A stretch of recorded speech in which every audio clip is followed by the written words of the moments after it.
अगर किसी के कोई भी ग्रह खराब चल रहे हों, किसी की शनि की 7.5 चल रही हो, किसी का मंगल दोष चल रहा हो, किसी के कोई दोष चल रहे हो, उस व्यक्ति को नियमित रूप से जगन्नाथ जी का दर्शन करना चाहिए। और जरूरी नहीं है कि महाप्रभु जी का दर्शन आप यहीं आकर के करो। श्री जगन्नाथ रूप सबसे सुप्रसिद्ध स्वरूप है ठाकुर जी का पूरे भारत में। महाप्रभु जगन्नाथ जी का स्वरूप सबसे ज्यादा प्रसिद्ध है। दक्षिण से लेकर उत्तर तक, पूर्व से पश्चिम तक कहीं भी ऐसा स्थान नहीं जहां महाप्रभु जगन्नाथ जी बैठे ना हो। किसी भी नगर शहर ऐसा कोई होगा नहीं जहां जगन्नाथ जी नहीं बैठे हो, सब जगह होंगे और सब इनके रूप को जानते हैं। आप किसी को एक बार को श्रीनाथ जी का चित्र दिखाओगे तो हो सकता है कोई व्यक्ति उनको ना पहचान पाए। हो सकता है कि हमारे वृंदावन राधा रमन लाल जी, राधा वल्लभ जी, बिहारी जी का चित्र दिखाने पर भी हो सकता है वो व्यक्ति ये तो पहचान जाएगा ठाकुर जी हैं, वृंदावन के होंगे, पर कौन से हैं हो सकता है। दक्षिण में, अब आंध्र प्रदेश में, नॉर्थ ईस्ट में, अरुणाचल प्रदेश आदि सब तरफ चले जाओ, वहां के लोग शायद इतना नहीं जानते होंगे, पर जगन्नाथ जी का रूप आप दिखा दो सब पहचान जाएंगे। कौन है? बोले ये जगन्नाथ जी हैं, महाप्रभु जगन्नाथ हैं, सब जानते हैं। सबसे प्रचलित ठाकुर जी हैं भारत के महाप्रभु जगन्नाथ। तो आप दुनिया के किसी कोने में रहते हैं, आपका कोई भी ग्रह नक्षत्र खराब चल रहा हो, महाप्रभु जगन्नाथ जी का दर्शन करना नित्य प्रारंभ कर दीजिए। आपका वही ग्रह जो अत्यंत पीड़ादायी चल रहा है, अत्यंत कष्टदायी चल रहा है, महाप्रभु जगन्नाथ जी के नित्य दर्शन से सब मंगल हो जाएगा। संपूर्ण श्लोक है उस भाव पर कि कौन से अंग का दर्शन करने से कौन से ग्रह की निवृत्ति होती है, या कौन सा ग्रह जो बिगड़ रहा होता है वो पवित्र हो जाता है। ऐसे हमारे महाप्रभु जगन्नाथ हैं। लेकिन हम लोग स्वार्थी क्यों बने? मेरे मन में आता है कि हम लोग स्वार्थी क्यों बने कि जो ग्रह खराब है उस ग्रह वाले ही अंग का दर्शन करें। सर्वांगण महाप्रभु जगन्नाथ। आपको एक गुप्त बात बता दें, महाप्रभु जगन्नाथ जी का जो मुख है ये श्री कृष्ण है, और यहां अधर से नीचे का जो अंग है जो वस्त्र में लिपटा रहता है वो श्री किशोरी जी हैं, वो श्री राधा रानी है। क्यों? क्योंकि वस्त्रों के भीतर जो महाप्रभु जी का स्वरूप है वो गौर वर्ण है, और वस्त्रों के ऊपर जो महाप्रभु जी हैं ये श्याम वर्ण है। इसलिए राधा कृष्ण मिलत तनु है श्री महाप्रभु जगन्नाथ जी। इसीलिए महाप्रभु जी साड़ी पहनते हैं। महाप्रभु जगन्नाथ जी क्या पहनते हैं? साड़ी पहनते हैं। अगर उनकी पोशाक देखो तो बगलबंदी नहीं पहनते, पीतांबरी नहीं पहनते महाप्रभु जगन्नाथ जी। वो तो इतने सारे वेश यहाँ पर हैं, लेकिन कभी आप दर्शन करो तो ऐसा खूब लंबे थान का वस्त्र ऐसे डाल करके ठाकुर जी बैठते हैं जैसे कुछ साड़ी पहन के आए हों। महाप्रभु जी तो ऊपर विराजमान है, और किशोरी जी तो हमारी सब जगह अंतर्मुखी ही हैं, सब जगह प्रकट रूप में दिख नहीं रही है हमारी किशोरी जी। वृंदावन में भी श्री बिहारी जी के बगल में गादी रूप में किशोरी जी हैं, राधा वल्लभ जी के बगल में गादी रूप में किशोरी जी हैं, श्री राधा रमण जी के बगल में मंजरी नाम रूप में किशोरी जी हैं। किशोरी जी का प्रकट दर्शन प्राचीनतम किसी भी मंदिर देवालय में आपको विशेष रूप से प्राप्त नहीं है। सब जगह किशोरी जी अंतर्मुखी हैं, घूंघट करके बैठी हैं। यहां किशोरी जी कहां है? तो जगन्नाथ महाप्रभु के मुख के नीचे का जो भाग है बिल्कुल गौर वर्ण है, वही श्री किशोरी जी हैं, वही श्री राधा रानी। सब लोग इधर देखो, हमारे ब्रज में तो किशोरी जी ने गिरिराज जी उठाए हैं, यहां तो जगन्नाथ जी किशोरी जी ने उठा रखे हैं। जगन्नाथ जी को मुखमंडल किशोरी जी ने धारण कर रखो सबको दर्शन देने के लिए। और एक बात और कहते हैं बंधुओं, महाप्रभु जगन्नाथ जी को गीत गोविंद इतना प्रिय क्यों है? इतना प्रिय गीत गोविंद है महाप्रभु जी को कि उस समय गीत गोविंद के बड़े नियम हैं। बहुत ध्यान से सुनिए सब लोग। जो भी कोई गीत गोविंद का एक सर्ग का भी पाठ करते हैं उनको बहुत ध्यान धरना चाहिए कि आप किस स्थान पर बैठ करके गीत गोविंद बोल रहे हैं। क्योंकि श्री नाभाजी महाराज भक्तमाल जी में कहते हैं, ता सुनवे राधा रमण अवश्य पधारे। गीत गोविंद सुनने के लिए ठाकुर जी अवश्य आते हैं, और महाप्रभु जगन्नाथ जी की तो प्रसिद्धि है कि गीत गोविंद कहीं गाया जाता है किसी भी रूप में सही, महाप्रभु जी वहां आ जाते हैं। तो व्यक्ति को विचार करना चाहिए कि वह गीत गोविंद का पाठ स्थान, समय, परिस्थिति सब देख करके कहे कि अगर मैं यहां गीत गोविंद का पाठ करूंगा तो कहीं जगन्नाथ जी को आने में कष्ट तो नहीं होगा। अब आप गाड़ी चला रहे हैं और गाड़ी चल रही है आपकी 100 की स्पीड पे और आप गीत गोविंद गा रहे हो, तो गीत गोविंद गा तो आप रहे हो, लेकिन 100 की रफ्तार में जब गाड़ी चला रहे हो, ठाकुर जी को कितनी तेज भाग करके आना पड़ेगा आपके पास, वो श्रमित ना हो जाए। उनको कष्ट नहीं होगा, लेकिन हमको विचार करना चाहिए। आप किसी ऐसे स्थान पर बैठे हैं जहां पवित्र नहीं है, शुद्धता नहीं है, बिल्कुल गंदगी पड़ी हुई है और आपके गीत गोविंद चल रहे हैं, तो महाप्रभु जी को वहां आना पड़ेगा। उसका विचार कीजिए। कभी भी गीत गोविंद कर सकते हैं, लेकिन थोड़ा प्रयास करके आसपास देख लीजिए कि महाप्रभु जगन्नाथ जी अगर आएंगे तो उनको कोई कष्ट तो नहीं होगा, तभी गीत गोविंद गाइए। अगर आप गा देते हैं तो उसमें पाप कोई नहीं है, लेकिन एक प्रेमी का स्वभाव होता है कि वो अपने प्रियतम को कष्ट नहीं देना चाहता। महाप्रभु जगन्नाथ जी को कहीं कष्ट ना हो जाए, इसलिए चलते फिरते उठते बैठते खाते पीते हंसते सोते जागते समय करने में कोई अपराध नहीं, पर करना नहीं चाहिए, क्योंकि महाप्रभु जी को फिर श्रमित होना पड़ता है। इसलिए हमने नियम बताया कि गीत गोविंद जब भी करो पास में एक आसन लगाओ, शुद्ध आसन जिस पर कोई विराजा ना हो, उस शुद्ध आसन पर सुंदर इत्र लगाओ, इत्र लगा करके महाप्रभु जगन्नाथ जी का आवाहन करो, उसके बाद गाओ। देख लीजिए गाड़ी खड़ी हो, सुंदर छाया हो, बहुत टीक दोपहरी पड़ रही हो, चिलचिलाती धूप निकल रही हो, महाराज पैर बाहर धरे नहीं जा रहे हैं, खुद तो 16 टेम्परेचर पे एसी चला के बैठे हो, और उस समय गीत गोविंद गाने लगे, महाप्रभु जी को दौड़ के आना पड़ेगा। उनको धूप में वो विचार नहीं करेंगे कि धूप है, ताप है, आंधी तूफान बारिश क्या है, वो तो आ ही जाएंगे। इसलिए इन सब भावों का विचार करते हुए ही गीत गोविंद का पाठ करना चाहिए। महाप्रभु जी को गीत गोविंद क्यों प्रिय है? क्योंकि संपूर्ण गीत गोविंद महाकाव्य में जयदेव महाप्रभु ने किशोरी जी के चित्त में जो प्रेम है ठाकुर जी के लिए वही गाया है। किशोरी जी के चित्त में जो प्रेम है, किशोरी जी जिस लीला का चिंतन करती रहती हैं सदैव। अब गीत गोविंद का जो हम लोग एक सर्ग गाते हैं, उस सर्ग में एक पंक्ति आती है, कालिया विषधारा गर्जन जनरंजन जनरंजन। अब यहां पर क्या भाव है कि जब कालिया नाग के फण पर ठाकुर जी नृत्य कर रहे हैं, उस समय जन का रंजन हो रहा है, सब लोगों को सुख मिल रहा है। बहुत ध्यान से सुनिएगा, गीत गोविंद की एक एक पंक्ति उसमें एक लीला छुपी है।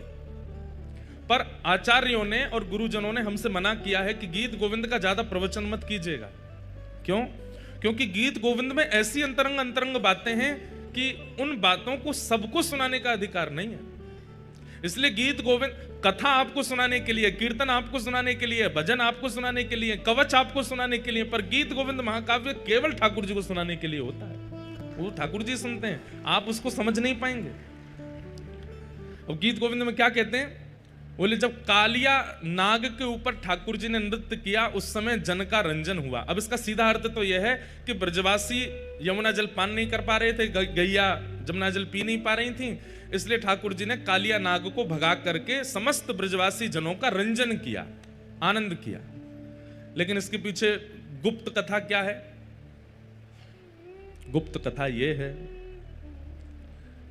कि ठाकुर जी जब वंशी बजाते हैं और ठाकुर जी जब गान करते हैं, तब किशोरी जी नृत्य करते हैं।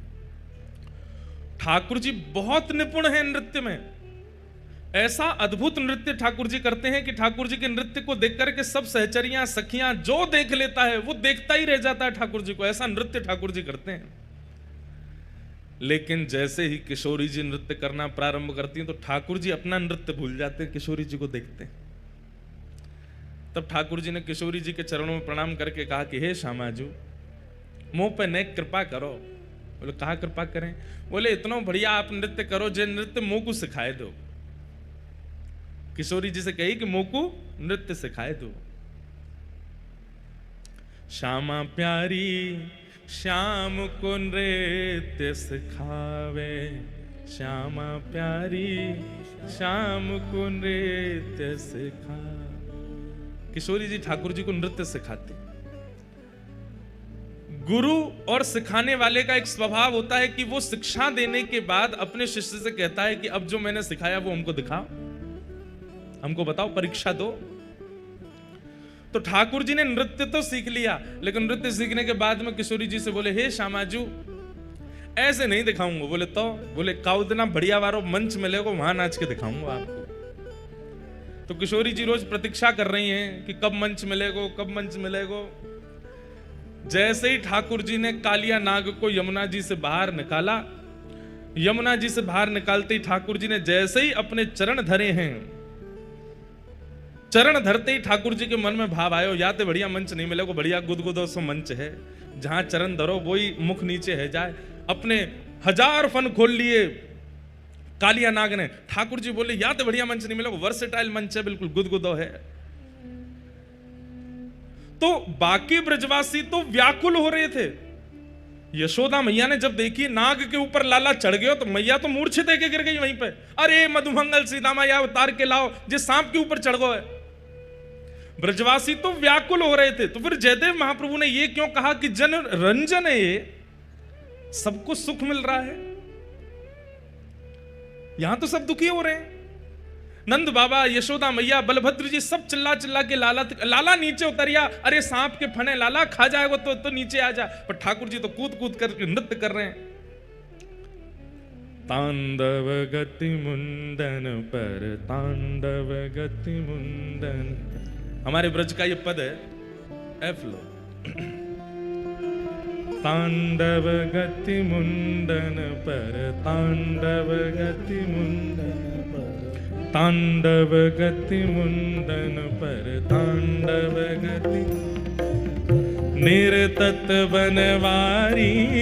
तांडव गति मुंडन पर तांडव गति तांडव गति मुंडन पर तांडव गति निरतत बनवारी।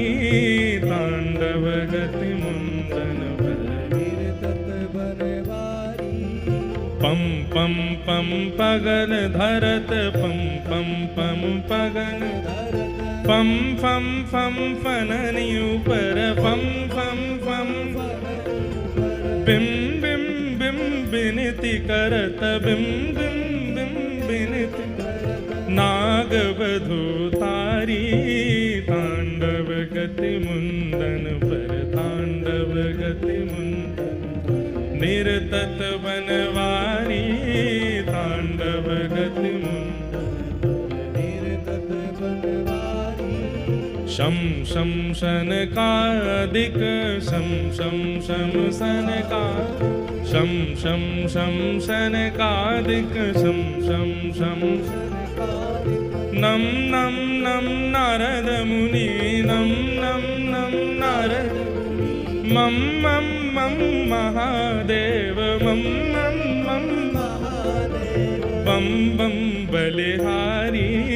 तांडव गति मुंडन पर तांडव गति मुंडन निरतत बनवारी।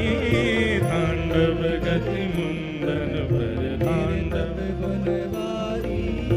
विविध विविध विद्याधर विविध विविध विद्याधर दम दम दम देव सकल दम दम दम देव सकल गम गम गम गुणी माधव गम गम गम गम गम गम गुणी गंधर्व गम गम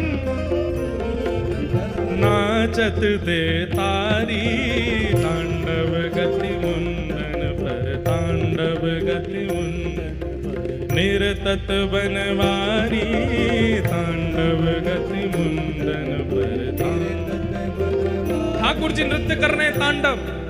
और महाराज ऐसा नृत्य ठाकुर जी ने किया, इससे बढ़िया गुरु के द्वारा सिखाई गई शिक्षा और कौन बता सकता है। गुरु ने कोई शिक्षा प्रदान की और आपने उस शिक्षा का प्रदर्शन करके गुरु को प्रसन्न कर दिया तो कोई बड़ी बात नहीं। लेकिन गुरु के द्वारा शिक्षा प्रदान की गई, उस शिक्षा से आपने गुरु के सहित पूरे ब्रह्मांड को प्रसन्न कर दिया। ये गुरु के लिए सबसे प्रसन्नता है। ठाकुर जी बोले, हे श्यामाजू, अकेले बिलाज के आपको खुश नहीं करूंगा। तो बोले, तीनों लोग वाहवाही करेंगे और सब खोजन लगेंगे कि भैया इतना सुंदर नृत्य सिखावे वाले आपके गुरु जी कौन है। ऐसा नृत्य करूंगा मैं तो। आहा, बिम बिम बिम बिनती करत, बिम बिम बिम बिनती, चम चम चम चरण ऊपर, चम चम चम नम नम नम नृत्य करत, नम नम नम नटवर गिरधारी, तांडव गति मुंडन पर, तांडव गति।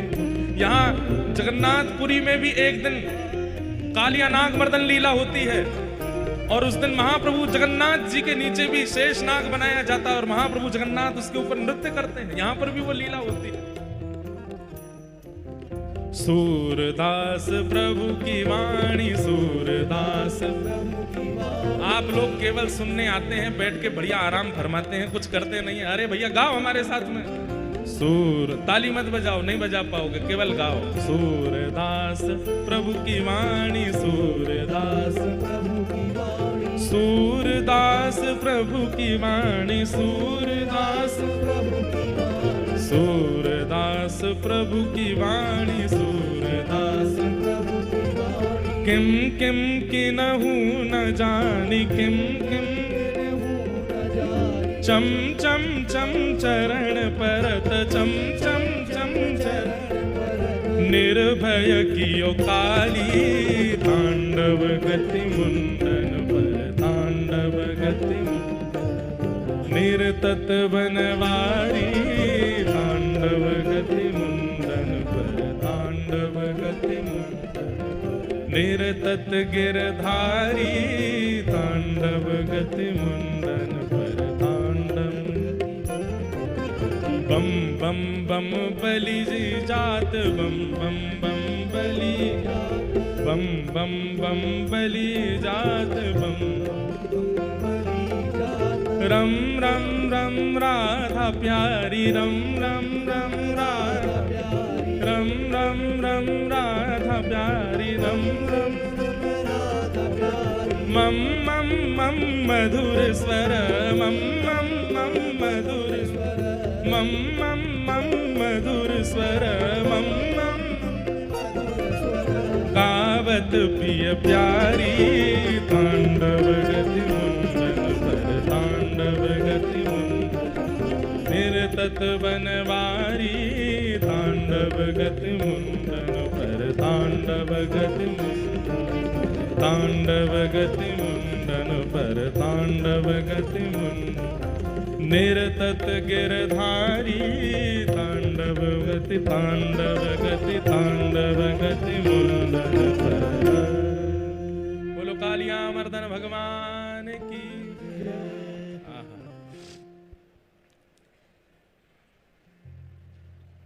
कालिया विषधर गंजन जन रंजन, यदुकुल नलिन दिने, दिनेश जय जय देव हरे। तो ठाकुर जी कालिया नाग के ऊपर नृत्य कर रहे हैं। उस समय किसका जनरंजन हो रहा है? किशोरी जी का रंजन हो रहा है। और किशोरी जी पीछे खड़ी खड़ी मंद मंद मुस्कुरा रही हैं। आहा, ठाकुर जी ज्यों ज्यों चरण धरते हैं ब्रजवासियों के तो प्राण हलक में आ जाते हैं। ऐसी बड़ी जीव निकार है कालिया नाग। लेकिन किशोरी जी तो ताल दे रही हैं, जैसे कोई गुरु दूर खड़े होकर के ताल देता है, ऐसे किशोरी जी ताल दे रही हैं और ठाकुर जी नृत्य कर रहे हैं। भगवान की इन अंतरंग लीलाओं को, इन रसमयी लीलाओं को प्रकट किया है श्री जयदेव महाप्रभु ने गीत गोविंद महाकाव्य में। इसलिए ठाकुर जी अभी जब हम ये पूरा प्रसंग गा रहे हैं, जैसे ही मैंने कहा कालिया विषधर गंजन, विश्वास मान लीजिएगा मंदिर में चाहे षोडशोपचार चल रहे हो लेकिन जगन्नाथ जी दौड़ के पंडाल में आ गए हैं। तुरंत ठाकुर जी आ जाते हैं, अरे कोई गीत गोविंद सुना रहे है। इसीलिए हमने विस्तार से पूरा पद गा दिया कि महाप्रभु जी इतनी दूर से आए तो थोड़ी देर सुन के तो जाएं। और जब आप लोग तो बैठे चुपचाप हमको देख रहे थे, पर हमको लग रहा था सामने कालिया नाग प्रकट हो गया और महाप्रभु जगन्नाथ जी उस पर नृत्य कर रहे हैं, भाव से नाच रहे हैं। वैसे तो हमारे वृंदावन चंद लाला बड़े छोटे और हल्के होंगे, कालिया नाग पे इतना जोर नहीं पड़ा होगा, लेकिन अगर जगन्नाथ महाप्रभु कालिया नाग के ऊपर चढ़ गए होते, नृत्य वित्य तो खत्म, अब मैं ही मर जाता हूं। ऐसे भारी भरकम दाल भात खा खा के ऐसे तगड़े है गए ठाकुर जी। इसलिए ठाकुर जी को गीत गोविंद बहुत प्रिय है। ये महाकाव्य ठाकुर जी को अति प्रिय है।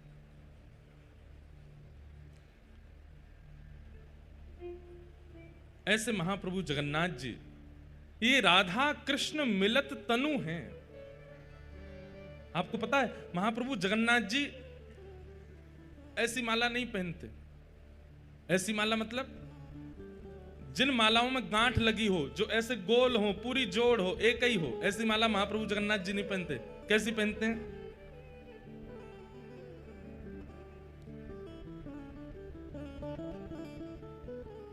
ऐसी माला पहनते हैं जो खुली हुई हो, जिनमें गांठ ना लगती हो। उसके पीछे 2-3 कारण हैं। पहला कारण, महाप्रभु जगन्नाथ जी कहते हैं भैया मैं कोई के बंधन में ना हूं, मुंह बांधो मत, मैं कोई के बंधन में ना हूं। इसलिए ठाकुर जी गांठ की माला नहीं पहनते, खुली माला पहनते हैं। और इसका सबसे उचित और सबसे विशेष कारण महाप्रभु जगन्नाथ जी कहते हैं, बोले भैया मेरे भक्त मोकू पुकारें, मेरे भक्त मोकू बुलावें, और कहीं गीत गोविंद को पाठ चल रहे होगो और कहीं मैंने गांठ की माला पहनी और मुंह दौड़वे में कहीं ये इरज गई, कहीं रुक गई, कहीं मुंह को रोक लियो तो मुंह को पहुंचे हुए में विलंब हो जाएगा। ऐसी माला पहनाओ कि तुरंत ने एक झटका में ही उतर जाए और मैं दौड़ के जाऊं अपने भक्ति की रक्षा को। इसलिए ठाकुर जी ऐसी पहनते हैं।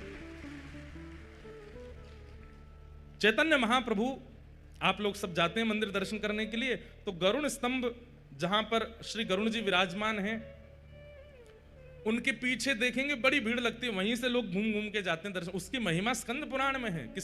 मैंने एक दिन कहा था कि गरुण जी आचार्य हैं, आचार्य सन्निधि में आप दर्शन करोगे तो ही महाप्रभु जी आपको देखेंगे। बिना गरुण जी के अगर आप दर्शन करने के लिए गए तो आप जगन्नाथ जी को देखोगे, जगन्नाथ जी आपको नहीं दिखेंगे, आपको नहीं देखेंगे, क्योंकि जगन्नाथ जी तो आचार्यों को देखते हैं और आचार्यों की सन्निधि में जो होता है उस पर दृष्टि अपने आप पड़ जाती है।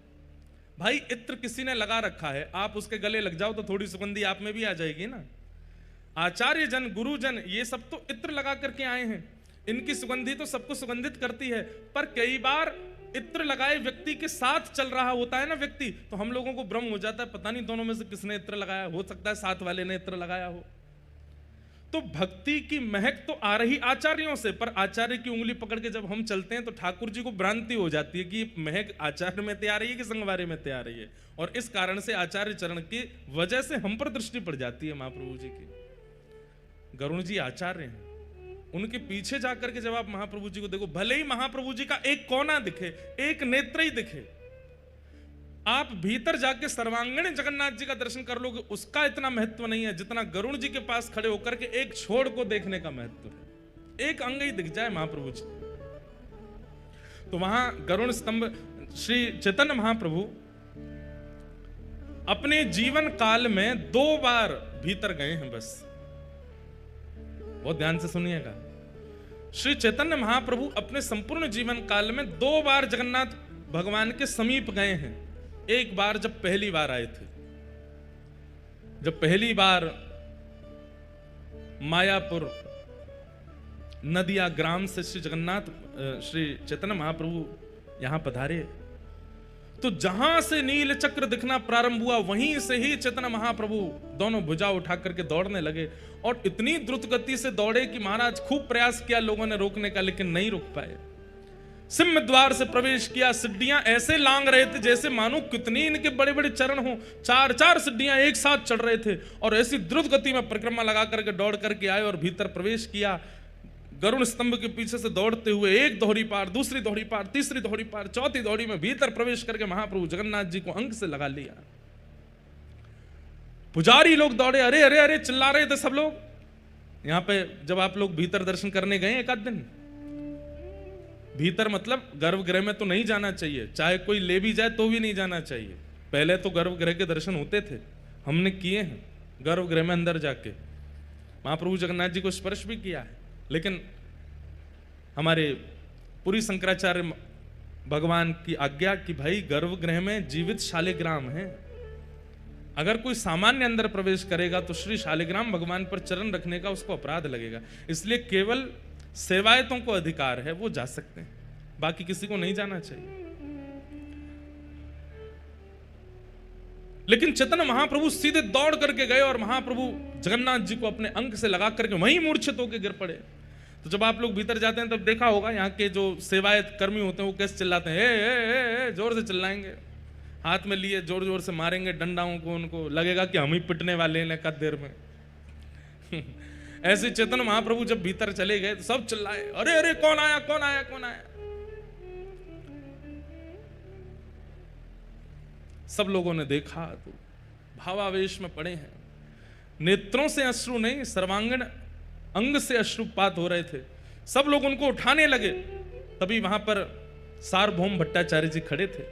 उन्होंने कहा रुको रुको रुको, स्पर्श मत करो, देख नहीं रहे हो प्रेम के अष्ट लक्षण इनके अंग में से प्रकट हो रहे हैं, शरीर कांप रहा है, आंखों से अश्रुपात हो रहे हैं, इनकी आत्मा इनमें है पर इनका ध्यान यहां नहीं है, इनके नेत्र ऊपर की ओर चढ़ गए हैं, ये प्रेम की अवस्था में पहुंच गए, आप इनको कैसे उठा सकते हैं।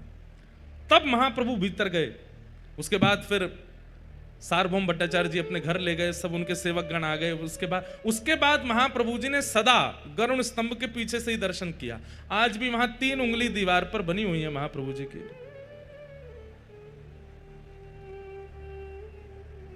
आज भी महाप्रभु जी की 3 उंगलियां अंकित हैं गरुण स्तंभ के पीछे की दीवार पर। और दूसरी बार गर्भगृह में प्रवेश किया अपने लीला संवरण के समय। श्री चैतन्य महाप्रभु जब अपनी लीला विश्राम कर रहे हैं, उस दिन चैतन्य महाप्रभु दौड़ करके गए और भीतर जाकर के सब पीछे पीछे दौड़ रहे हैं, कोई देख नहीं पाया, दौड़ करके गए गरुड़ स्तंभ के पीछे से होकर के धौरी पार 1 2 3 4 5। और जैसे ही महाप्रभु जगन्नाथ जी के गर्भगृह में प्रवेश हुए, महाप्रभु जगन्नाथ जी का जाकर के गाढ़ आलिंगन किया। महाप्रभु जी ने तुरंत दोनों दरवाजे बंद कर दिए मुख्य, और जब खोल करके भीतर देखा तो श्री चैतन्य महाप्रभु जगन्नाथ जी में विलीन हो गए, महाप्रभु जी में विराज के। इन 2 बारों के अलावा महाप्रभु जगन्नाथ जी का दर्शन स्वयं चैतन्य महाप्रभु जी ने भी भीतर जाके नहीं किया, दूर से ही करते थे। बाकी सब जगह तो हमारा भी मन होता है कि पुजारी लोग हमको भीतर ले जाए खींच के, लेकिन पता नहीं जगन्नाथ जी में ऐसी इच्छा होती है। खूब हमारे सब मित्र हैं, सब हमारे सेवायत ले जाते हैं कहीं ना कहीं से, लेकिन मन होता है कि पीछे से ही दर्शन करें, जहां से हमारे आचार्यों ने किए वहीं से ही दर्शन करें महाप्रभु जी का। तो श्री चैतन्य महाप्रभु गरुड़ स्तंभ के पीछे खड़े होकर के वो कैसे दर्शन करते थे, ध्यान से सुनो। अब भीड़ तो बहुत होती है, आप लोगों को भी लगता होगा किसी के कंधा पे चढ़ जाएं, कोई स्टूल दे दे, नेक तो दिख जाएं जगन्नाथ जी। एक छलांग मारो, एक बार में जितने जगन्नाथ जी दिख जाएं उतने जगन्नाथ जी को नेत्रों में बंद करके मंदिर से निकल के बाहर आ जाओ और कहीं एकांत में बैठ करके नेत्र बंद करके फिर उस सर्वांगीण अंग का चिंतन करो। जगन्नाथ जी के दर्शन की विधि है। जो थोड़े से दिखे बस उन्हीं को बार बार पुनः पुनः पुनः पुनः वही देखते रहो नेत्रों में। और चैतन्य महाप्रभु क्या करते थे, उस छवि को नेत्रों में धारण करके फिर मानसी सेवा करते थे जगन्नाथ जी की। कैसी सेवा? आओ जगन्नाथ जी, आपके लिए मैं सुंदर मलाई लाया हूं, लो मेरे हाथ से पाओ। आहा, महाप्रभु जगन्नाथ जी मुख खोल करके पा रहे हैं। महाप्रभु जगन्नाथ जी को आसन लगाया है, उस पर बैठाया है, कुछ चर्चा कर रहे हैं, महाप्रभु जी उसका उत्तर दे रहे हैं। कभी आरती करते हैं, कभी नैवेद्य पधराते हैं, कभी बलैया लेते हैं, कभी कुछ करते हैं। तो चैतन्य महाप्रभु बंगाल से आए थे, उनको पता तो उनको सब था, लेकिन लीला करनी थी। तो ऐसी ही गांठ की माला बना करके जैसे ही महाप्रभु जी को पधराई, माला टूट के अपने आप गिर गए मानसी में। चैतन्य महाप्रभु बोले ये माला क्यों गिर गई? कोई नहीं ठाकुर जी, मैं दूसरी माला लाऊं। फिर से बगीचा में गए, मानसी में ही, वहां से सुंदर पुष्प चयन करके लाए, फिर से माला बना करके जैसे ही महाप्रभु जी को मारे फिर टूट के गिर गई। अब कोई 10-5 फूलों की माला तो बनती नहीं है जगन्नाथ जी की, कम से कम नहीं तो 400-500 पुष्प लगते होंगे तब एक माला बनती होगी, इतनी विशाल माला पहनते हैं। चैतन्य महाप्रभु बोले इतनी देर हो गई, आप माला धारण क्यों नहीं कर रहे हैं? यहाँ पूरे बगीचा के बगीचा खत्म होते जा रहे हैं, आप माला क्यों नहीं पहन रहे? मानसी में कर रहे हैं सेवा। तो मानसी में बैठकर के महाप्रभु जी चिंता कर रहे हैं कि जगन्नाथ जी माला क्यों नहीं पहन रहे हैं। तो यहां पंच सखा हैं श्री जगन्नाथ जी के। कल हमने एक सखा की चर्चा सुनी, श्री बलराम दास। ऐसी एक सखा और हैं, उनका नाम है श्री जगन्नाथ दास। तो वो जगन्नाथ दास जी बाहर घूमते घूमते आए और चैतन्य महाप्रभु के बगल में बैठ करके बोले, आपकी मालाएं बार बार इसलिए टूट रही हैं क्योंकि आप गांठ बांध रहे हो, गांठ खोल करके पहना दीजिए, जगन्नाथ जी धारण कर लेंगे। तो चैतन्य महाप्रभु को यह चिंतन हुआ कि मेरे मानसी में मैं क्या सेवा कर रहा हूं, इसको कैसे पता। मैं अपनी मानसी में माला बना करके पहना रहा हूं, ये इसे कहां से दिख रहा है। पूछने लगे, भाई तुम कौन हो? बोले पहले माला पहनाओ फिर बताऊंगा। चैतन्य महाप्रभु ने फिर माला बनाई और उसमें गांठ नहीं लगाई। जैसे ही महाप्रभु जी को धारण कराई, श्री जगन्नाथ महाप्रभु जी ने माला स्वीकार कर ली। अब आरती नैवेद्य करने के बाद में जैसे ही आंख खोल कर, भैया तुमको कैसे पता कि हमारी मानसी में क्या चल रहा है? बोले क्योंकि मैं भी यहां मानसी में दर्शन करता हूं जगन्नाथ जी के। तो मैं मानसी में जब अंदर बैठ करके महाप्रभु जी को देख रहा था तो बार बार आप आकर के माला पहना रहे थे, ये मुझे दिख रहा था। मेरी मानसी में ये दिख रहा था कि आप बार बार आके माला पहना रहे हैं और वो माला टूट टूट करके गिर रही है। इसलिए महाप्रभु जगन्नाथ जी ने मुझे आज्ञा की कि ये बंगाल से आए हैं, अभी इनको यहाँ की रीति पता नहीं है, आप इनको बता दीजिए कि माला बांध के नहीं खोल के पहना है। क्यों? मेरा भक्त कहीं से पुकारेगा तो मुझे दौड़ के जाने में कोई बंधन ना हो जाए। महाप्रभु चैतन्य महाप्रभु जी ने उन जगन्नाथ दास जी को हृदय से लगा लिया, अत्यंत नेत्र सजल हो गए। क्यों?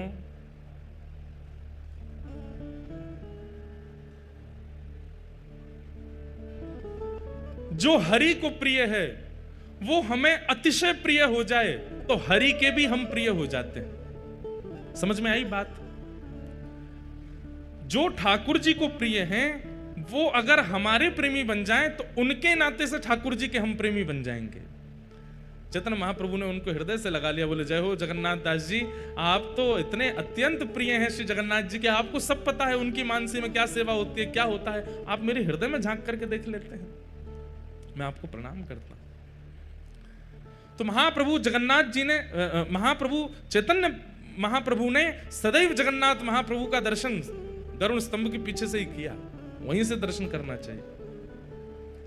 लेकिन जो शास्त्रों में आज्ञा है कि महाप्रभु जी का दर्शन करने से कौन कौन से ग्रह नक्षत्र ठीक होते हैं, ध्यान से सुनो। भास्करो दक्षिण नेत्रम वामनेत्रम बधूपमन मंगलनाशिका क्षेत्रम बुद्ध अधरमेव च बृहस्पति तिलकम च स्वर्णमंडितम शुक्र चतुष्कृणः पुत्र शनि सर्वांगवेस्तार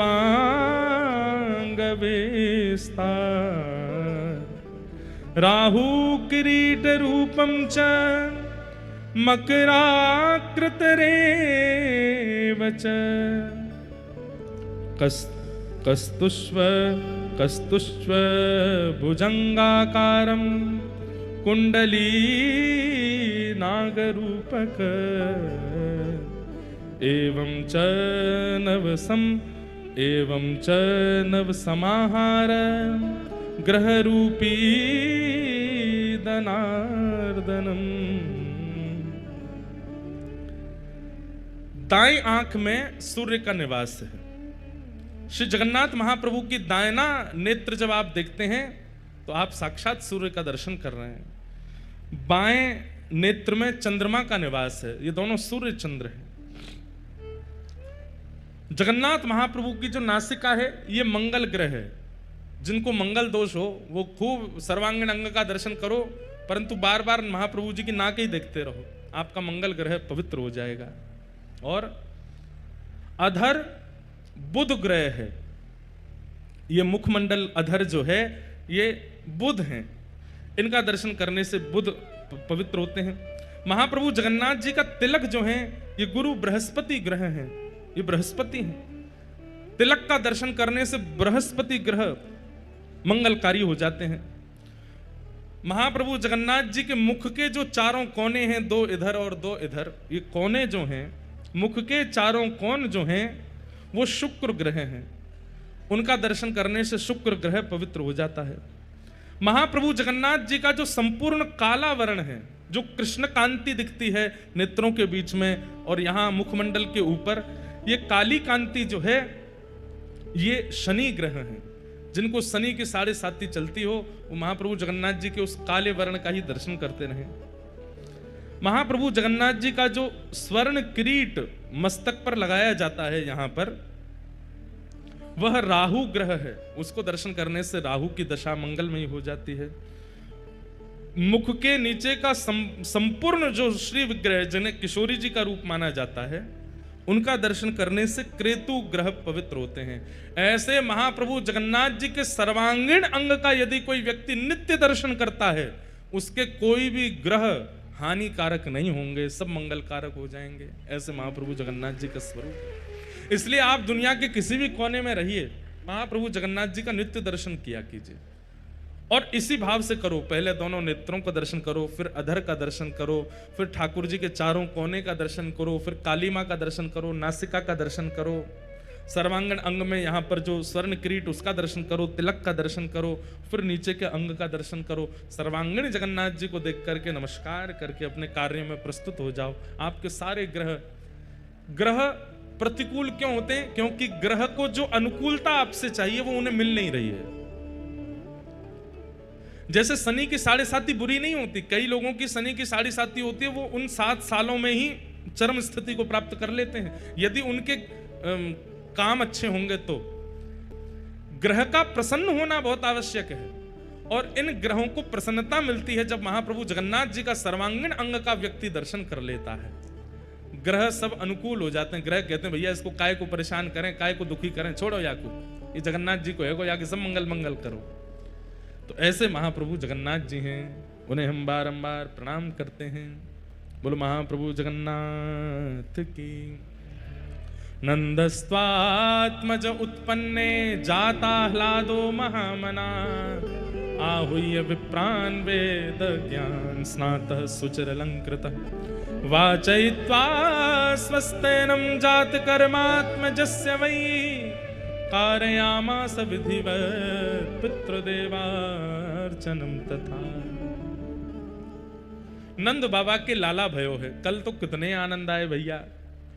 जो लोग आज आए हैं कल नहीं आए थे, अब हम उनको क्या बताएं कि कल उन्होंने क्या गवा दिया। कल इतना सुख महाप्रभु जगन्नाथ जी ने कराया, अनुकूल वातावरण हो गया, मंदम मंदम जलधारा आकाश से गिर रही थी, यहाँ दधी काना मचा था। अब तो हमारी प्रसिद्धि हो गई, हर कथा में यजमान कहते हैं दधी काना करो। मैंने कि भैया सब जगह नहीं होता है, जहां पे हमको सुख मिलता है हम वहीं करते हैं, जहां पे हमारे लाल जी का मन होता है वहीं होता है। मन था। और वैसे एक बात बोलें, जितने भी हमारे उड़ीसा के वैष्णव जन यहाँ कथा में आ रहे हैं, कौन कौन है जो उड़ीसा से कथा में पधारे? हाथ ऊपर करो। देखो कितने सबरे उड़िया वासी हैं। आप सब लोगों के लिए हम एक और खबर सुना दें। आगामी वर्ष की स्नान पूर्णिमा पर हम पुनः कथा करने के लिए जगन्नाथपुरी आ रहे हैं, और स्नान पूर्णिमा से एक दिन पहले कथा विश्राम होगी। एक दिन पहले कथा विश्राम हो जाएगी, और फिर स्नान पूर्णिमा जब अपनी स्नान वेदी पर आकर के महाप्रभु जगन्नाथ जी बैठेंगे, सब लोग जाएंगे, बढ़िया प्रेम से महाप्रभु जी का दर्शन करेंगे, स्नान यात्रा होगी, और ऐसे हम लोग यहाँ सुख, वहाँ जगन्नाथ जी को स्नान करा के आएंगे, और फिर यहाँ वापस जहाँ पे भी कथा होगी, जिस भी स्थान पर कथा होगी, वहाँ पे पंडाल में आके फिर गिरधर लाल जी की स्नान पूर्णिमा करेंगे, उनको स्नान कराएंगे, और फिर महाप्रभु जगन्नाथ जी, फिर गिरधर लाल जी के स्नान के बाद फिर हम सबरे जाकर के महोदधि में स्नान करेंगे। तो ऐसा क्रम बन रहा है कि महाप्रभु जगन्नाथ जी की स्नान पूर्णिमा पर इस बार कथा का क्रम। स्नान पूर्णिमा पता क्या है? श्री जगन्नाथ जी का हैप्पी बर्थडे है, जगन्नाथ जी का जन्मोत्सव है। महाप्रभु जगन्नाथ जी गुंडीचा महारानी के यहाँ पर जो इस विग्रह में प्रकट हुए, वो स्नान पूर्णिमा के दिन ही हुए, और उस दिन महाप्रभु जी का जन्मोत्सव माना जाता है। तो बहुत जल्दी है, अब तो कुछ ही महीने रह गए हैं, फिर आएंगे, महाप्रभु जी के सामने खूब बढ़िया मधुरतम आनंद करेंगे, कथा सुनेंगे और फिर प्रयास करेंगे। वैसे तो देखो स्नान पूर्णिमा और रथ यात्रा इतनी भयंकर चिलचिलाती गर्मी पड़ती है जगन्नाथपुरी में, और गर्मी तो गर्मी पड़ती है, इतने पसीना आते हैं हमने तो अनुभव किया है कि शरीर शांत ही नहीं रहता है। ऐसा लगता है कि स्नान पूर्णिमा वाले दिन जगन्नाथ भगवान नहा करके खींच गए हों, रुक जाओ दारी क्यों तुमने इतना नहाया मुझको, रुक जाओ, तुम्हारे अंग ते जल जावेगो नहीं, नहाते ही रहोगे। ऐसी गर्मी जगन्नाथपुरी में पड़ती है कि नहाते ही रहते हैं यहाँ पे। लेकिन एक बार स्नान पूर्णिमा पे कर जाएंगे और फिर उसके अगले साल या वैसे तो 28 तक सब कथाओं का क्रम है, लेकिन बहुत जल्दी फिर रथ यात्रा पर भी कथा करेंगे। पूरी रथ यात्रा में यहाँ विराजे और कथा का समय रखेंगे रात्रि 10 बजे से 2 बजे तक क्यों? पूरे दिन तो रथ यात्रा में रहेंगे, सोने का काम नहीं है, निद्रा हम लोगों से बहुत दूर रहती है पूरे दिन रथ यात्रा करेंगे, रात में कथा सुनेंगे और 1 घंटा 2 घंटा जितना सत्संग हो जाए अच्छा है। उस दिन सब बस बातें ही किया करेंगे, आज रथ यात्रा में क्या अनुभव किया, आज महाप्रभु जी क्या कर रहे थे, आज जगन्नाथ जी का कैसा भाव था। ऐसे हमारे जगन्नाथ महाप्रभु के चरणों में पुनः स्नान पूर्णिमा पर आएंगे। अभी से आप सब लोग अपनी तैयारी कर लीजिएगा, खूब प्रेम और भाव से महाप्रभु जी को फिर कथा सुनाने के लिए आएंगे। नंद बाबा के लाला भयो, सब ब्रजवासी आनंद में भर गए और आनंद में भर करके नंद रानी यशोदा को बधाई दे रहे हैं, मैया यह धन धर्म ही ते पायो, नीके राख यशोदा मैया नारायण घर आयो। अरे मैया तेरे घर साक्षात नारायण आए हैं, या को नीके राख, नीके मतलब संभाल के रख मैया। ठाकुर जी जैसे ही 6 दिना के भय पूतना आई, भगवान ने पूतना के पयोधर का पान करके पूतना का मर्दन कर दिया। बंधुओं अभी खरगोन में कथा चल रही थी, इतना सुंदर भाव आया। हमारे पूज्य नाना जी बताते कि पूतना मर्दन से सब लोगों के चित्त में एक भावना तो आ गई कि बताओ जन्म लेते ही 6 दिना में राक्षसी आ गई, पर वास्तविकता में पूतना माध्यम बनाई थी ठाकुर जी ने। क्यों? अब सुनो, लाला प्रकट भये और इतने सुंदर हैं, इतने सुंदर हैं, ऐसा लगता है कि कोई कपड़ा में लपेट करके नील मणि लेकर के यशोदा मैया घूम रही है। नीली नीली कांति प्रकट होती है ठाकुर जी में से। कहां तक कहें, नंद बाबा को भी हाथ पांव जोड़ने पड़ते हैं। यशोदा मैया तब नेक मुख दिखावें, छुपा के रखती है, मैं लाला को नहीं दिखाऊंगी। सब ब्रजवासी बाहर चिल्ला रहे हैं, रो रहे हैं, मैया हमको दर्शन करा दे, लाला एक बार तो दिखाई दे कैसो है। तो मैया अटारी पे गई और अटारी पे जैसे ही लाला को लेकर के आई, महाराज ब्रजवासी बावड़े है गए, बोले मैया जल्दी वस्त्र हटाए दे, लाला को ऐसे करके दिखाए दे। तब मैया ने नेक वस्त्र हटा के केवल ठाकुर जी के चरण दिखाए, मुख तब भी नहीं दिखाया। चरण देख करके जैसे ही छिपा करके मैया भीतर ले गई, ब्रजवासियों को तो ऐसा लगा अत्यंत प्यास में केवल 4 बूंद पानी पिलाए करके पानी हमसे छीन लियो। अब तो और व्याकुल हो गए। ब्रजवासी गा भी रहे, नाच भी रहे और रो भी रहे। क्यों? मैया दर्शन नहीं करा रही लाला को। क्यों? यशोदा मैया कह रही है, इतनो प्यारो, इतनो सुंदर, इतनो मधुर है मेरो लाला, मैं कोई को नहीं दिखाऊंगी, नजर लग जाएगी मेरे लाला को। लेकिन फिर भी हर जगह वीवीआईपी लोग होते ही हैं, वो कहीं ना कहीं से जैक लगा करके भीतर पहुंचे ही जाते हैं। नंद बाबा के उस काल में भी कुछ लोग चले गए भीतर, और कुछ लोग नहीं, बहुत लोग चले गए जो लाला का दर्शन कर आए। अब लाला का दर्शन करके बाहर आने वाले लोग, अब जिनको दर्शन नहीं हुआ वो उनको चिढ़ावे, अरे नेत्र तो लाला के ऐसे हैं, कान तो ऐसे हैं, नासिका तो ऐसी है, होठ तो ऐसे हैं, लाला की उंगलियां तो ऐसी हैं, पाम तो ऐसे हैं। तो जिनने दर्शन नहीं किए बेचारे और रो में, और सब रो रो करके यशोदा मैया कह रहे, मैया हमें दर्शन कराए थे। चलो गोपी ग्वालों को तो कभी ना कभी ठाकुर जी देखे ही जाएंगे। नंद बाबा ने एक व्यवस्था कर दी, भाई धीरे धीरे भीतर जाते जाओ, लाला के दर्शन करते जाओ। सबको दर्शन का सुख भी मिल गया, लेकिन उस समय व्याकुल हो गई कौन? नंद भवन की गैया। गौशाला में बैठी भाई गैया सब रुदन करने लगे, बोले ये मानव कितने निष्ठुर हैं, सबरे भीतर जाए जाए करके लाला को दर्शन कर रही हो, हम गैया, हमारे सामने भूसा रखो, रोज सानी कर जामे, गैया बस भूसा खाती रहो, दूध देती रहो, अरे हम दर्शन करने लाला के, हम कैसे जामे? तो कहते हैं चौथे दिन में तो ब्रजवासियों को दर्शन लाभ मिल गया, तो 5वें दिन गैया रमाने लगी। गैया रम्मा रम्मा करके गोपाल जी से कहने लगी, लाला हमें दर्शन दो, हमें दर्शन दो, हमें दर्शन दो। ठाकुर जी बोले, अरे मेरी प्यारी गैया इतनी व्याकुल है रही है, इनको मैं दर्शन कैसे दूं? तभी ठाकुर जी को पता चली पूतना आ रही है। भगवान बोले, आ जा, यही को माध्यम बनाऊंगा। और 6वें दिन जैसे ही पूतना आई, सुंदरी बनकर के आई, भगवान को पयोधर पान कराने लगी, तो ठाकुर जी ने प्राणी शमम रोष समन्वितो पिबत, जैसे ही पूतना के प्राण पीने शुरू किए, तो राक्षसों का एक स्वभाव होता है, वो कितना भी रूप बदलें, प्राण पीते ही वो अपने आकार और अपने स्वरूप में प्रकट हो जाते हैं। भगवान ने जैसे ही प्राण धीरे धीरे पीने शुरू किए, पूतना की सुंदरता चलती चली गई, उसका कद बढ़ता चला गया, इतना कद बढ़ गया कि नंद भवन में आ नहीं पा रही थी। तभी वो बाहर निकलने का मार्ग ढूंढने लगी, तभी पीछे के मार्ग से बाहर निकली, विशाल विकराल रूप धारण कर लिया पूतना ने। और जैसे ही विशाल पूतना बनी है, पयोधर पर ठाकुर जी लटके हैं, तो दूर दूर तक जितने लोगों ने ठाकुर जी का दर्शन नहीं किया था और गौशाला में बैठी गैयाओं ने दर्शन नहीं किया, सबने नेत्र उठा करके देखा और गोपाल जी के सबको दर्शन हो गए थे, सबको दर्शन हो गए। ठाकुर जी की प्रत्येक लीला में एक रहस्य छुपा है। पूतना मारना विशेष नहीं था। ठाकुर जी बोले, ऊंची सिड्डी चाहिए मुझको, कहां जाऊं? कोई ऊंची मंजिल वाली इमारत चाहिए जहां मैं सबन को दिख जाऊं। तो बोले, लग जाए, यही को बनाऊं। तो उसके प्राण पी करके इतनी विशाल कर दी पूतना कि ठाकुर जी उसके पयोधर पर लेटे हुए हैं और वहीं से गैया दर्शन कर रही है, नेत्रों से अश्रुपात कर रहे हैं।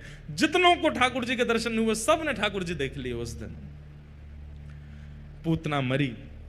मरने के बाद जब सब ब्रजवासी गए, तो लाला को लेकर के सब ब्रजवासी के मन में आई कि लाला को नजर तो नहीं लग गई होगी। अरे मैया, तुम्हारे लाला को नजर लग गई होगी। बोले, कहाँ करें? कोई वैद्य के पास चलें, कोई ओझा के पास चलें। बोले, वैद्य ओझा के पास कहाँ जानो, हमारे ब्रजमंडल की सबसे बड़ी वैद्य तो गैया है, गैया के पास चलो। और गौशाला में उस दिन पहली बार श्री गोपाल जी का प्रवेश हुआ है। इसलिए ठाकुर जी का छठी उत्सव जो लोग मनाते हैं, उनसे हमारी प्रार्थना, घर में मत मनाओ, मंदिर में मत मनाओ, आंगन में मत मनाओ, गैया की गौशाला में जाके मनाओ, क्योंकि ठाकुर जी की छठी उत्सव गौशाला में मनी है।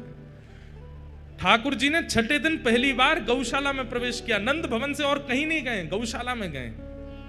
और वहां जाकर के क्या हुआ तो वर्णन करते हैं, गौमूत्रेण स्नापित्वा पुनर्गौरज सार्वकम।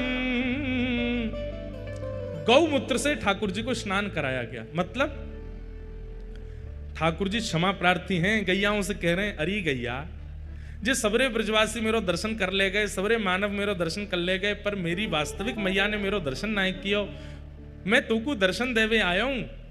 और जब हम किसी के सामने कृतज्ञ होते हैं तो क्या करते हैं? दीन बनते हैं। बहुत ध्यान से सुनना, हम किसी के सामने जब कृतज्ञ होते हैं तो हम दीन बनते हैं। जैसे किसी ने हम पे बहुत बड़ा उपकार किया और हम रिटर्न में उसको धन्यवाद नहीं कह पाए, तो वर्षों बाद वो व्यक्ति मिलता है तो हम क्या करते हैं? अरे भैया, आपने हमारी बहुत, हम आपसे कुछ, हम तो दे भी नहीं पाए, आपके चरण छूते हैं, आपको प्रणाम करते हैं। इसको कृतज्ञता कहते हैं। तो ठाकुर जी गैयाओं के सामने अति कृतज्ञ हो गए और अति कृतज्ञता के रूप में ठाकुर जी ने क्या किया? बोले, इनके मूत्र से मुझे स्नान कराओ। गौमूत्रेण स्नापित्वा। ठाकुर जी ने मूत्र से स्नान किया और गौमूत्र से स्नान करने के बाद पुनर्गौरज सार्वकम, गैया के चरणों की रज उठा उठा करके गोपियां। अब देखो, गोपियां तो अपने मन से क्रिया कर रही हैं, पर वास्तविक में गोपियों का मन नहीं है, ये ठाकुर जी की योजना है। गोपियां कह रही, मैया गौमूत्र से स्नान है, अब लाला को नजर नहीं लगेगी। तब दूसरी गोपी बोली, अरे नाय मैया, मेरा तो मन ऐसा कहवे, लाला की प्रत्येक उंगली, प्रत्येक अंग में गैया की रज और लगाओ, जितनी अलाय बलाएं नजर होंगी सब चली जाएंगी।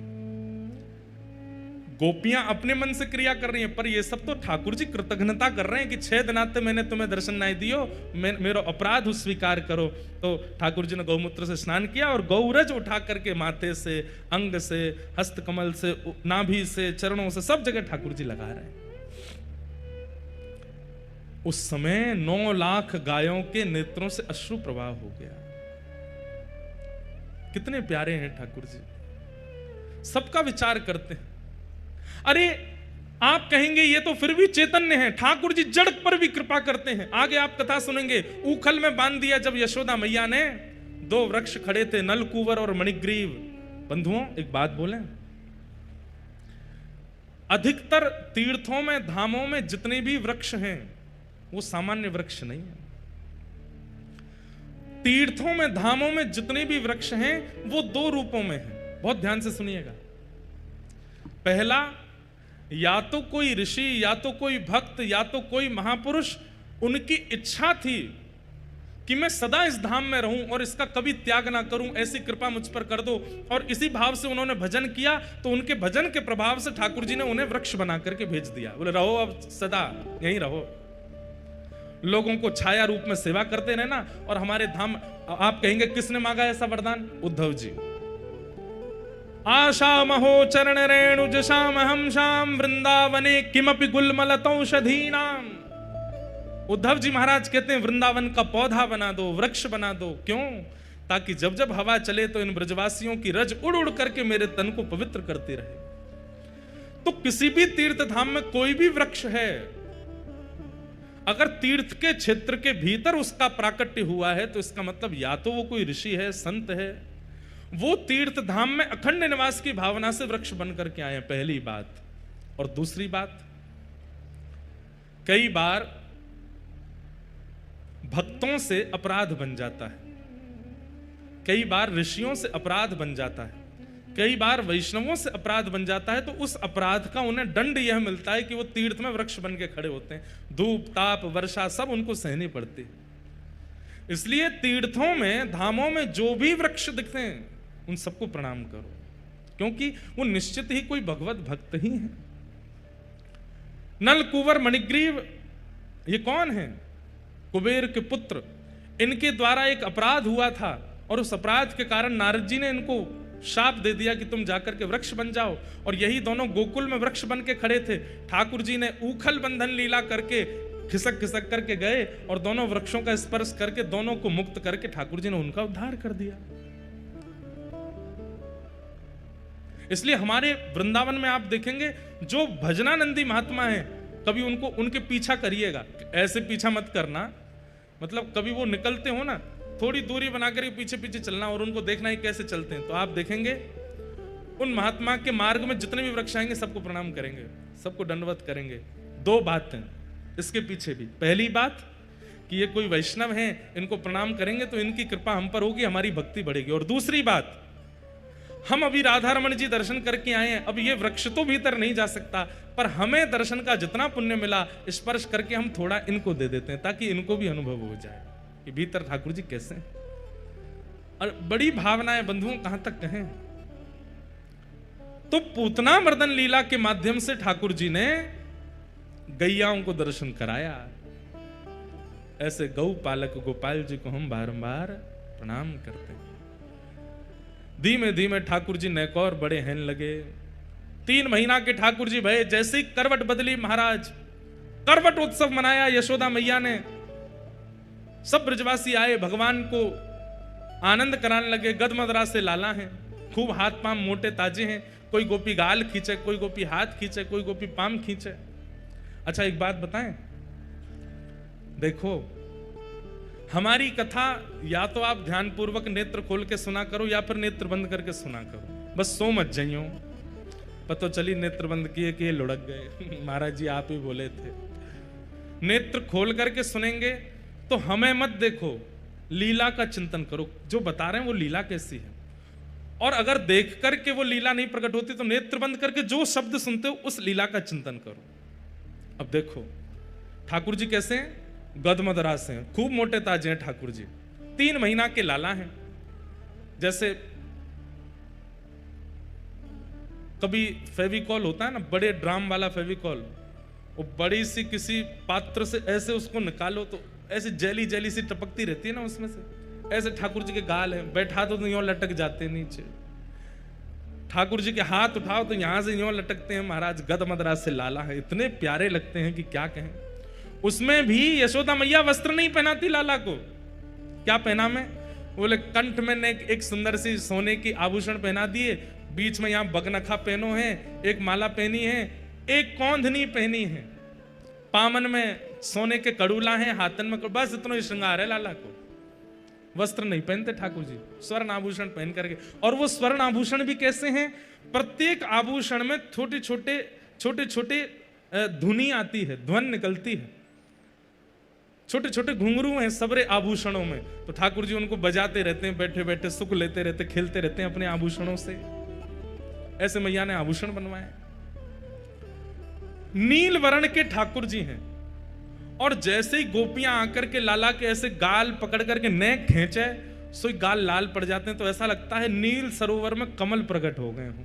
और जहां जहां गोपियां पकड़ती हैं लाला को, नेक पकड़ करके खींचे, तो वहां वहां गुलाबी हो जाते हैं। तो नील सरोवर तो श्याम सुंदर, और गुलाबी गुलाबी उनमें पुष्प प्रकट है गए हों, देख करके गोपियों का मन हरण हो जाता है। लेकिन गोपियों को तो सुख मिलता है, ठाकुर जी रोने लगते हैं। कोई गाल खींच रहा हो, कोई हाथ खींच रहा हो, कोई पाम खींच रहा हो। तो मैया लाला को उठा करके ले जाती है, एक बैलगाड़ी के नीचे सुवाए दे। सब रे आए करके छेड़े मेरे लाला, यहां सोवे को लाला। जैसे मैया भीतर गई, ठाकुर जी ने अपना पैर बड़ा करके महाराज पाद प्रहार किया, बैलगाड़ी गिर गई और उसी के ऊपर सक्टासुर का वध हो गया। ब्रजवासी सब दौड़े, लाला को जाकर के उठायो।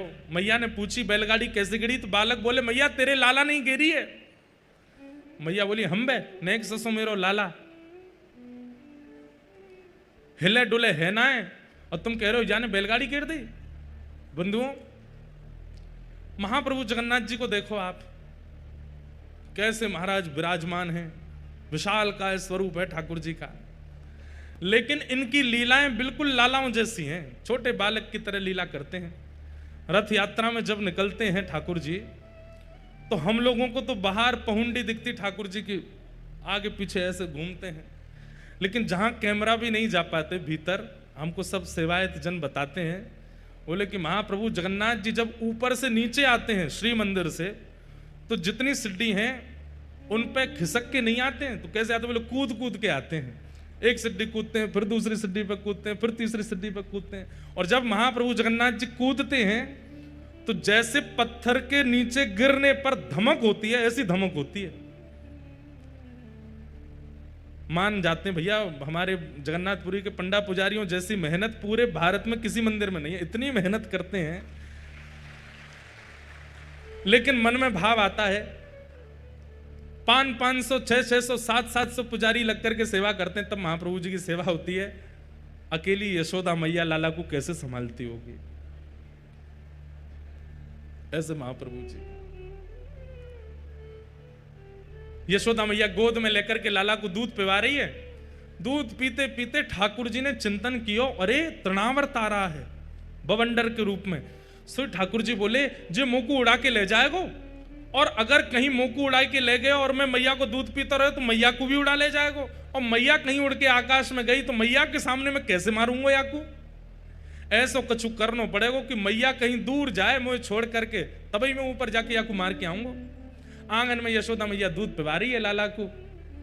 पीते पीते ठाकुर जी ने अपना इतना वजन बढ़ा लिया, इतना वजन बढ़ा लिया कि मैया बोली, हाँ मेरे तो ऐसा लगे कि पामन में खून रुक गो है। लाला इतना दूध पीवे, ऐसा भारी भरकम सो है तो जारो है। मुझे तो यूं लगे कल को बड़ो है जाएगा, 4 आदमी उठावे को लगेंगे। ठाकुर जी मनी मन सोच रहे होंगे, हाँ मैया जगन्नाथ रूप में जई होएगा, 4 आदमी उठावेंगे तभी उठूंगा मैं, उठूंगा ही नहीं तो। 2 लोगों को आदमी लगते हैं उठाने के लिए, या तो वयोवृद्ध को, या खूब सारे खूब तगड़ा हो उसको लोग लगते, भाई उठो बैठो, अब लेट जाओ, अब डोल जाओ। महाप्रभु जी वृद्ध तो नहीं है पर तगड़े हैं, खूब लोग लगते हैं उनको उठाने में। ऐसे भारी है गए ठाकुर जी। यशोदा मैया लाला को पकड़ के खींच रही, लाला बस कर, अब मत पीवे दूध, इतना दूध पी लियो कि भारी है गो पूरा। ठाकुर जी तो जिद कर रहे हैं, अभी बोलना जाने ना है, बैठनो भी थोड़ा थोड़ा सीखें, चलनो भी ना जाने। बार बार मैया के पयोधर को पकड़ लेते हैं, और पीऊंगो और पीऊंगो। मैया ने खींच करके बोले इतना दूध पी के अपच है जाएगी, ठाकुर जी को दूर खींच करके लेटाए दियो। और मैया दूर जाएगी, बोले बैठी रहूंगी तो आते रहेगो मेरे पास के दूध पिवाओ। तो मैया दूर चली गई। ठाकुर जी बोले हो गई योजना पूरी, अब गई मैया, अब आ जा तृणावर्त। इतने में ही तृणावर्त बवंडर बनता हुआ जैसे ही नंद भवन में पहुंचा, ठाकुर जी को जैसे ही आकाश में उड़ा करके ले गया, नीचे तो ठाकुर जी गोपाल, आकाश में जाकर के ठाकुर जी ने अपने हाथ पांव सबरे सीधे कर बोले आ दारी के तो बताऊं। तृणावर्त को गर्दन पकड़ करके महाराज आकाश से ही पृथ्वी पर पटक दियो। यहां ब्रजवासिन को लगी अरे हवा आयो, उसको हमारे यहाँ हवा बोलते हैं, वो जो बवंडर आता है ऐसे, हमारे यहाँ ब्रजभाषा में वो कहते हैं हवा आगो। तो सबरे ब्रजवासी बोले हवा आगो लाला को लेके चलोगो आकाश में। सबरे ब्रजवासी पीछे पीछे दौड़े, परंतु रेत के भीतर ठाकुर जी ने क्या लीला की किसी को नहीं पता चला। तृणावर्त का वध कर दिया, बवंडर शांत हो गया, ठाकुर जी नीचे आकर के फिर से पहुंच गए। ब्रजवासी दौड़े दौड़े आए तो ठाकुर जी मंद मंद मुस्काए रहे थे। सबन ने कही लाला को कहीं लगी तो नहीं, हाथ पांव ठीक है कि नहीं, सब ठीक है, चकाचक आनंद में ठाकुर जी तो तृणावर्त वध कर दिया। सक्टासुर का वध किया, पूतना का वध किया, तृणावर्त का वध किया। और अब ठाकुर जी धीरे धीरे 1 साल के हैं लगे हैं। आहा, अब ठाकुर जी ने थोड़ा थोड़ा उंगली पकड़ करके खड़ा होना सीखा है, थोड़ा थोड़ा पैर आगे बढ़ा करके चलना सीखा है। और अभी शब्द नहीं बोलने आते, लेकिन ठाकुर जी कुछ बोलते हैं। क्या बोलते हैं ये समझ में नहीं आती, आऊं आऊं आऊं आऊं करके बोल जाते हैं बस। मैया यूं ही सोचते रहे अच्छा लाला कहा कह रहे हो, लाला कहा बोल लो, अच्छा बोल लाला मैया, ठाकुर जी ना बोले। इतने में ही बलभद्र जी आ जाते हैं। बलभद्र जी आकर के कहते हैं लाला बोल भैया, ठाकुर जी नहीं बोलते। इतने में नंद बाबा आ जाए, लाला बोल बाबा, ठाकुर जी नहीं बोलते। ऐसे ही नंद भवन की गैया सामने आ जाती है तो ठाकुर जी उसकी तरफ उंगली करके मंद मंद मुस्का कहते हैं मैया गैया। और जैसे ही ठाकुर जी गैया बोलते हैं, मैया बोलते हैं, दाऊ सबसे पहले गैया बोला। बंधुओं, आजकल के बालक पापा मम्मी ये सब शब्द पहले बोलते हैं। हमारी प्रार्थना बच्चों को गोद में लेकर के इतना नाम जप करो, वैसे तो माला पे जपो, लेकिन जब बालक का जन्म घर हो जाए तो माला छोड़ो दूर, बालक ही माला है, उसी को खिलाते खिलाते नाम जपते रहो। इतना नाम जपो, इतना नाम जपो कि उसके मुख से सबसे पहले भगवान नाम ही प्रकट हो, राधा। अच्छा, बालकों का स्वभाव देखा, कहीं कीर्तन हो रहा हो, बालक में थोड़े लक्षण आ जाए उठने बैठने के, अपने आप ताली बजाना सबसे पहले सीख जाता है बालक। आपने तो नहीं सिखाया, वो कहां से सीख गया? उसकी आत्मा जानती है कि इसी से मेरा कल्याण होगा। लेकिन बाद में हम ही लोग उसको माया के चपेट में ले आते हैं, फिर वो कीर्तनों में कथाओं में आना भी बंद कर देता, फिर तो उल्टे सीधे गानों में ही नाचता है। लेकिन बालक अपनी बाल अवस्था में कीर्तन में अति रुचि पाता, उसको बहुत अच्छा लगता है। क्यों? क्योंकि उसके भीतर की अंतरात्मा जानती है कि इसी से मेरा उद्धार होगा। ठाकुर जी ने गैया सबसे पहले कहा है। और हमारे सूरदास जी महाराज कहते हैं अब ठाकुर जी थोड़ो थोड़ो बोलनो गानो सीख गए। हे हरि अपने आंगन कछु गावे, हे हरि अपने आंगन कछु गावे, हे हरि अपने आंगन कछु गावे।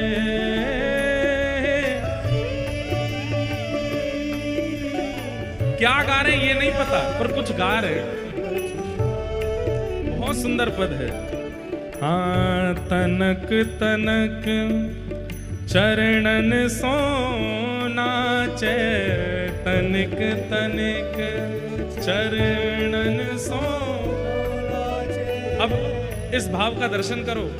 यशोदा मैया रसोई में है, दाऊ दादा नंद बाबा के साथ गौशाला में है, चौक में आंगन में अकेले ठाकुर जी बैठे हैं। अपनो मन कैसे लगाऊं मैं?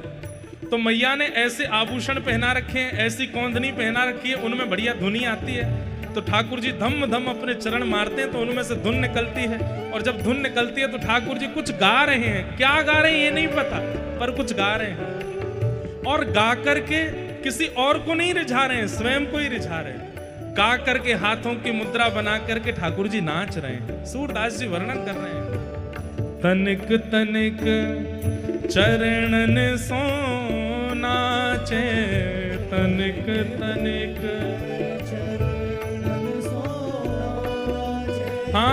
मन ही रिझावे,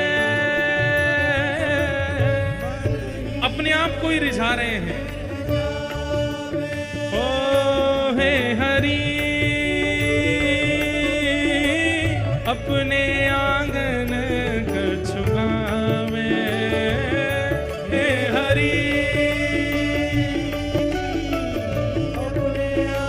आप लोगों को विचार करना चाहिए, ठाकुर जी नाच रहे हैं, बेचारे खुद ही गा रहे हैं, खुद ही नाच रहे हैं, आप कम से कम ताली तो बजाए दो, ताली बजा करके नचाओ तो सही। ठाकुर जी नृत्य कर रहे हैं, हे हरि अपने आंगन कछु गावे, हे हरि अपने आंगन। आहा, जैसे ये एक आंगन है, आंगन के बीच में अकेले ठाकुर जी हैं, उछल उछल करके कुछ गा रहे हैं, कुछ नाच रहे हैं, किसी को नहीं पता चला। लेकिन वहीं नंद भवन की गैयाओं की छोटी छोटी बछिया बछड़ा वो द्वार पर खड़े होकर के अपने कान उठा करके ठाकुर जी को देख रहे हैं, अपनी पूंछ उठा रहे हैं, लेकिन भीतर नहीं आ रहे। क्यों? बछड़ा बछिया को लग रही है नेक से लाला है, कहीं हमसे टकरा गए, हमारा खुर इनके ऊपर पड़ गया तो लग जाएगी। दूर से ही देख रहे हैं। सूरदास जी कह रहे हैं ठाकुर जी उनको बाह उठा के अपने पास बुला रहे हैं, छोटी छोटी बच्चियां को बाह उठाए कारी धौरी, बाएं उठाए कारी धौरी, बछिया टेर बुलावे, बछिया टेर बुलावे, हाँ कबहू कबाबा नंद पुकारे, कबहू कबाबा नंद पुकारे, हे कबहू कबाबा नंद पुकारे,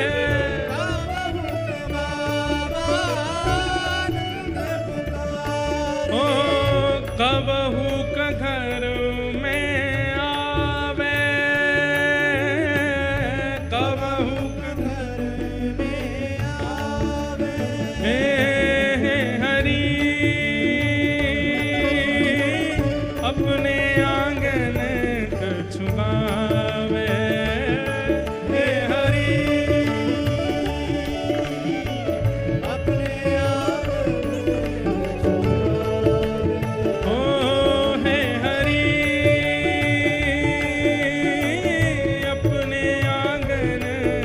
कछु गावे, हे हरि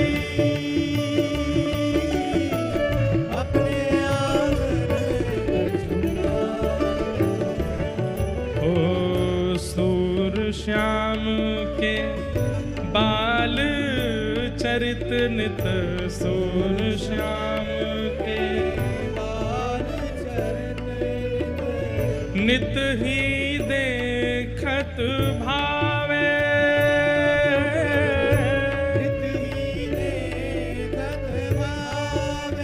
हे हरि अपने आंगन कछु गावे, हे हरि अपने आंगन कछु गावे, ओ हे हरि अपने आंगन कछु गावे,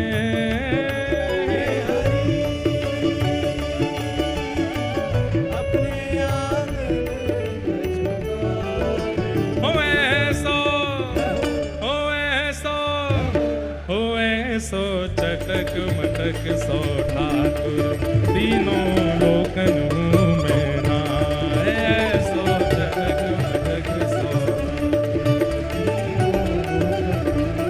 लोकन हूँ मैं नाए, तीनों लोकन हूँ मैं नाए, लोकन हूँ मैं नाए, अरे हाँ लोकन हूँ मैं नाए,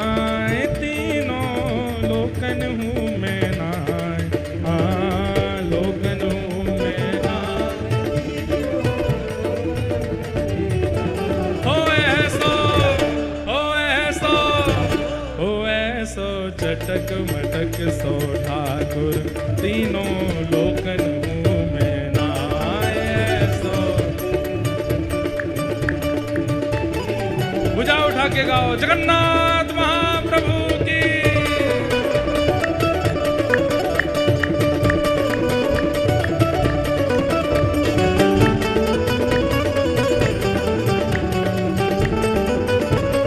कृष्ण कन्हैया लाल की।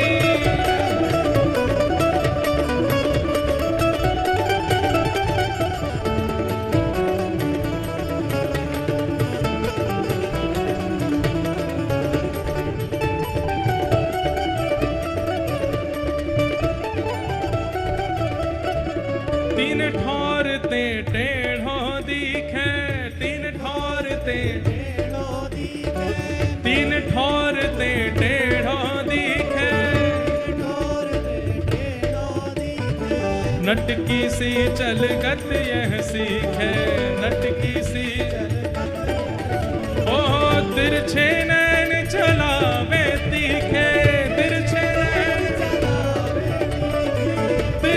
नैन चलावे तीखे।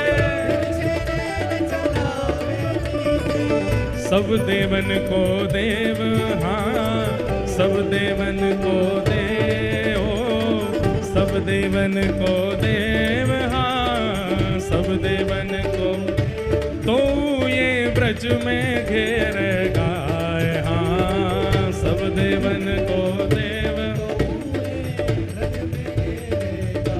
हो ऐसा, हो ऐसा, हाँ ऐसा, हो ऐसा, हो ऐसो चटक मटक सो ठाकुर तीनों लोकन मुँह में नाय ऐसो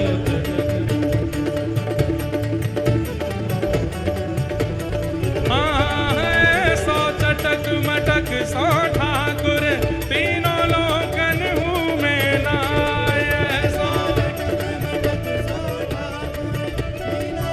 श्री जगन्नाथ महाप्रभु की।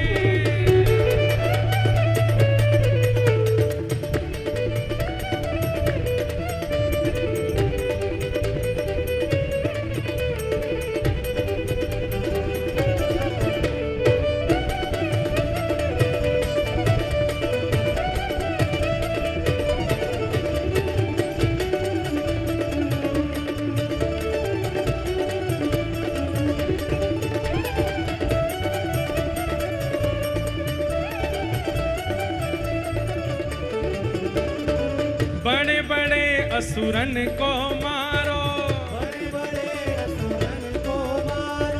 बड़े बड़े असुरन को मारो, नाग कालिया पकड़ पछाड़ो, नाग कालिया, नाग कालिया पकड़ पछाड़ो, नाग कालिया। और 7 दिनन तक गिरिवर धार्यो, 7 दिनन तक हाँ 7 दिनन तक गिरिवर धारो,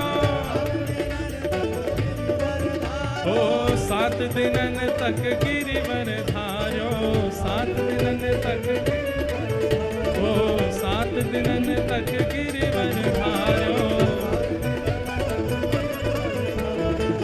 ऐसो बलि तो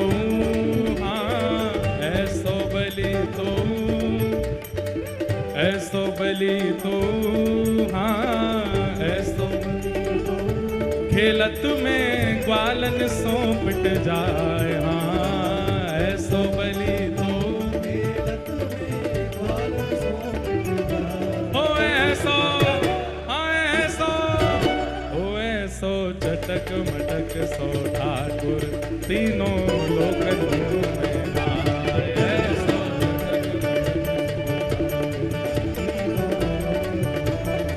हाँ ऐसो चटक मटक सो ठाकुर तीनों लोकन में नाय ऐसो।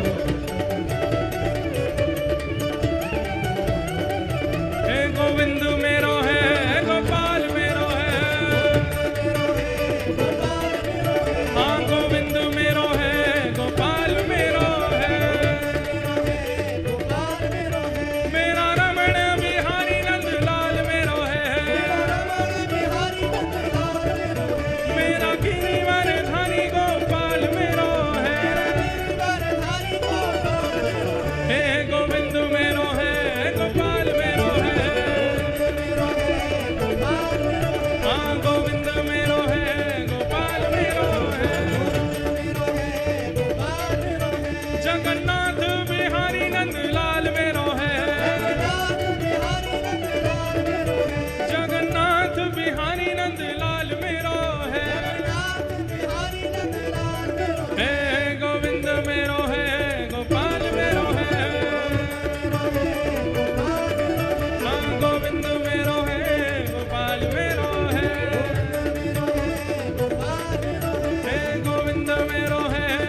भजो नाथ जगन्नाथ, हे दीनों के नाथ भजो नाथ जगन्नाथ, हमारे प्राणों के नाथ भजो नाथ जगन्नाथ, हमारे प्राणों के नाथ भजो नाथ जगन्नाथ, हे भजो भजो